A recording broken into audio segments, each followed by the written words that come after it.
A house for Hermit Crab. "It's time to move," said Hermit Crab one day in January. "I've grown too big for this little shell." Hermit Crab had felt safe and snug in his shell, but now it was too snug. He stepped out of the shell and onto the floor of the ocean, but it was frightening out in the open sea without a shell to hide in. What if a big shell comes along and attacks me? What if a big fish comes along and attacks me? He thought, "I must find a new house soon." Early in February, Hermit Crab found just the house he was looking for. It was a big shell and strong. He moved right in, wiggling and waggling about inside it to see how it felt. It felt just right.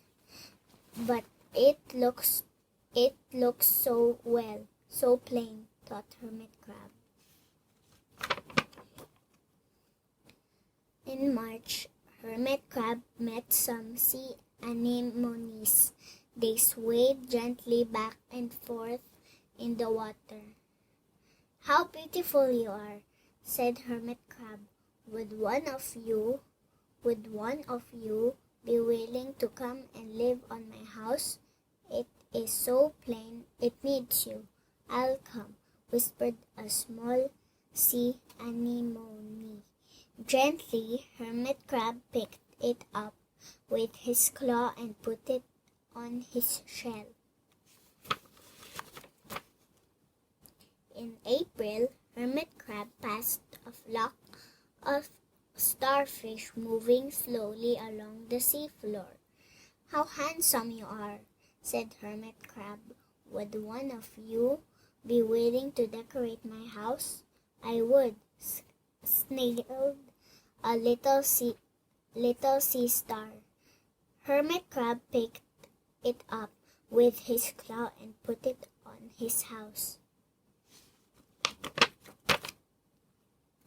In May, Hermit Crab discovered some coral. They were hard and didn't move.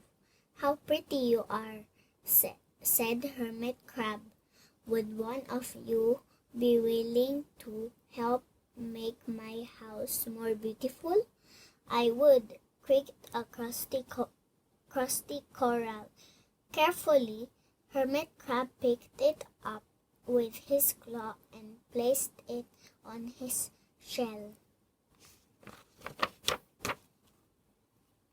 In June, Hermit Crab came upon a group of snails crawling over a rock on the ocean floor. They grazed as they went, picking up algae and bits of debris and leaving a neat path behind them. "How tidy and hard-working you are," said Hermit Crab. "Would one of you be willing to help clean my house?" "I would," offered one of the snails. Happily, Hermit Crab picked it up with his claw and placed it on his shell.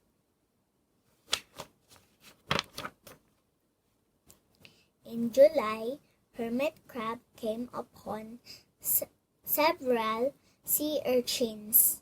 They had sharp, prickly needles. "How fierce you look," said Hermit Crab. "Would one of you be willing to protect my house?" "I would," answered a spiky sea urchin. Gratefully, Hermit Crab picked it up with his claw and placed it near his shell. In August, Hermit Crab and his friends wandered into a forest of seaweed. "It's so dark here," thought Hermit Crab. "How dim it is," murmured the sea anemone. "How gloomy it is," whispered the starfish. "How murky it is," complained the coral. "I can't see," said the snail. "It's like nightmare," cried the sea urchin. In September, Hermit Crab spotted a school of lanternfish darting through the dark water. "How bright you are," said Hermit Crab. "Would one of you be willing to light up our house?"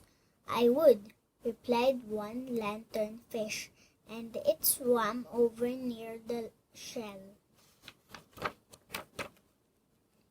In October, Hermit Crab approached a pile of smooth pebbles. "How sturdy you are," said Hermit Crab. Would you mind if I rearranged you?" "Not at all," answered the pebbles. Hermit Crab picked them up one by one with his claw and built a wall around his shell. "Now my house is perfect," cheered Hermit Crab. But in November, Hermit Crab felt that his shell was a bit too small. Little by little, over the year, Hermit Crab had grown. Soon he would have to find another bigger home. But he had come to love his friends, the sea anemone, the starfish, the coral, the sea urchin, the snail, the lanternfish, and even the smooth pebbles. They have been so good to me, thought Hermit Crab. They are like a family. How can I ever leave them? In December, a smaller hermit crab passed by. "I have outgrown my shell," she said. "Would you know of a place for me?" "I have outgrown my house too," answered Hermit Crab. "I must move on. You are welcome to live here, but you must promise to be good to my friends." "I promise," said the little crab. The following January, Hermit Crab stepped out and the little crab moved in. The little crab moved in. "I couldn't stay in that little shell forever," said Hermit Crab as he waved goodbye. The ocean floor looked wider than he had remembered. But Hermit Crab wasn't afraid. Soon he spied the perfect house, a big empty shell. It looked, well, a little plain, but "Sponges," he thought, "barnacles, clownfish, sand dollars, electric eels. Oh, there's so many possibilities. I can't wait to get started." The end. A house for Hermit Crab.